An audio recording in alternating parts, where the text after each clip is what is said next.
17:30.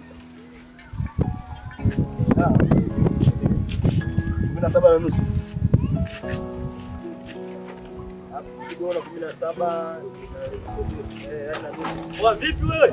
Mwanangu vipi, mbona sikuelewi mwanangu? Hapo mbona unapanda kichwani mwanangu? Wapi anakuaje huyo? Wewe kuja unakanyaga kitu hapa hapo.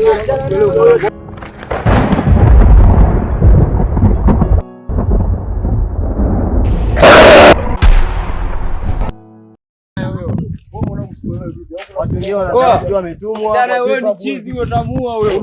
Ana uchizi gani wewe? Wewe kama vile ametumwa. Wewe ana njaa tu, achana naye utamua wewe. Gonga mwanangu. Vipi mwanangu? Watu wengine wana njaa tu mwanangu, afu unatuchanganya vipi? Au mwanangu mchawi mwana tukuelewe mwanangu, afu unatupanda vipi baba? Dunia cha naye. Aende huyo. Kumbe chizi tu, achana naye huyo. Chizi wengine sio wanakosa kazi. Hao wengine sio machizi hawa. Hao ndio. Wewe achana naye tu, aseme huyo.